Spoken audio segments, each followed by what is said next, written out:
दोस्तों, मैं भाविनी मिश्रा अपने चैनल में आप सभी का एक बार फिर से स्वागत करती हूँ। कैसे हैं आप लोग? आशा करती हूँ आप सब स्वस्थ और सुरक्षित होंगे।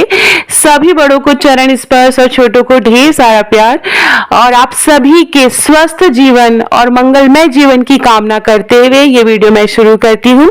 पुत्रदा एकादशी का व्रत आने वाला है। व्रत किस दिन रखा जाएगा, पूजा का शुभ मुहूर्त क्या होगा, पारण का मुहूर्त क्या होगा, साथ में पूजा विधि और पूजन सामग्री मैं बताऊंगी, साथ में बताऊंगी कौन से उपाय हमें इस दिन करने चाहिए। तो वीडियो शुरू करते हैं। हिंदू धर्म में भगवान विष्णु की कृपा पाने के लिए एकादशी व्रत को सबसे उत्तम माना गया है। मान्यता है कि प्रत्येक महीने में 2 बार पड़ने वाली एकादशी व्रत के शुभ प्रभाव से श्री हरि के भक्तों की सारी बाधाएं दूर हो जाती हैं और उन्हें मनवांछित फल की प्राप्ति होती है। यदि बात करें श्रावण महीने में पड़ने वाली एकादशी की, तो इसमें से कृष्ण पक्ष की कामदा एकादशी जो कि बीत चुकी है और अब आने वाली है शुक्ल पक्ष की पुत्रदा एकादशी। जो पुत्रदा एकादशी का व्रत है वह श्रावण मास के शुक्ल पक्ष की एकादशी तिथि को रखा जाता है। पुत्रदा एकादशी जो है वह साल में 2 बार पड़ती है, एक बार पौष महीने में पड़ती है और एक बार श्रावण महीने में पड़ती है।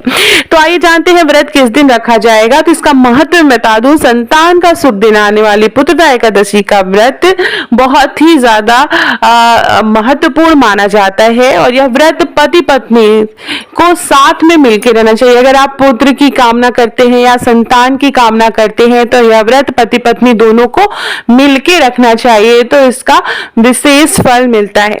आइए जानते हैं पुत्रदा एकादशी का व्रत किस दिन रखा जाएगा।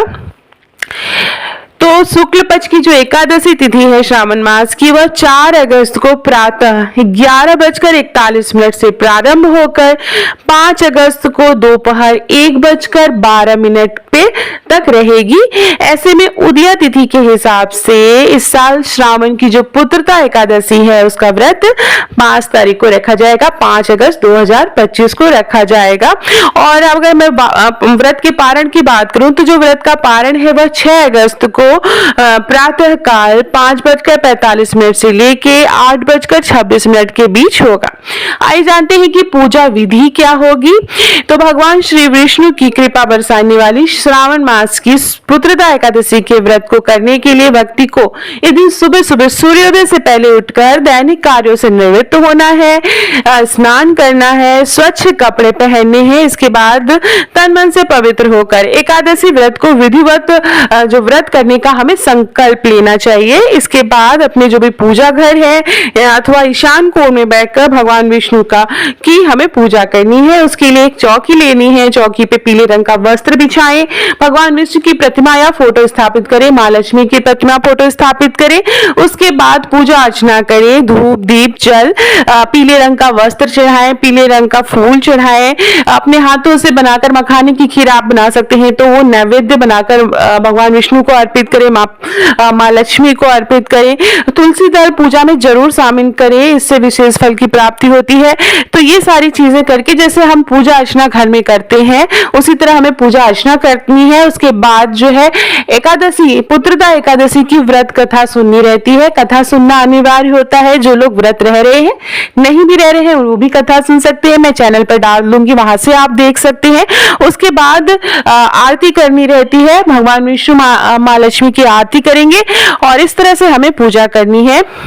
पीले रंग का पुष्प और पीले रंग की मिठाई आप भोग में चढ़ाएंगे तो बहुत ही शुभ होगा। इसके बाद एकादशी व्रत की कथा सुनिए। जैसा कि मैंने बताया, पूजा के अंत में भगवान विष्णु की आरती करी। एकादशी व्रत वाले दिन अधिक से अधिक श्री हरि के मंत्रों का जप तुलसी की माला से करना चाहिए। जब आप जप करेंगे, आप विष्णु सहस्त्र नाम का जप कर सकते हैं या भगवान विष्णु के मंत्रों का जाप कर सकते हैं, तो तुलसी की माला से करना चाहिए।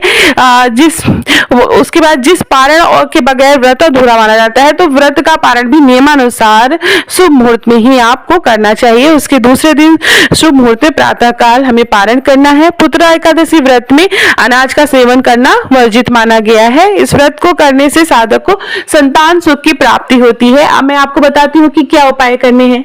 तो उपाय में आप एकादशी के दिन संतान सुख के लिए या संतान के सुखी जीवन के लिए आप आप ये उपाय कर सकते हैं।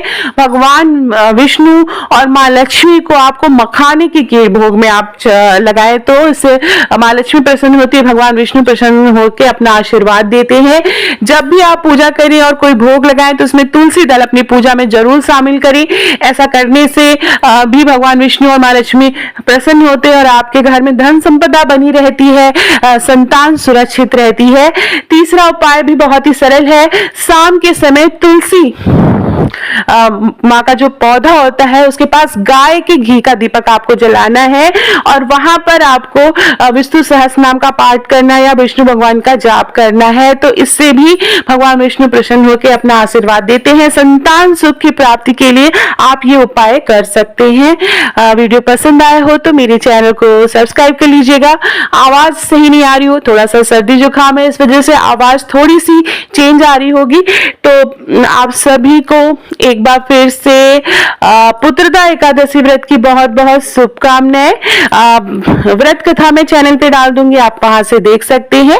वीडियो पसंद आए तो दोस्तों के बीच में शेयर करिएगा और प्लीज लाइक जरूर करिएगा और कमेंट बॉक्स में जय माता दी लिखिएगा, राधे राधे लिखिएगा। तो बहुत बहुत धन्यवाद ये वीडियो देखने के लिए।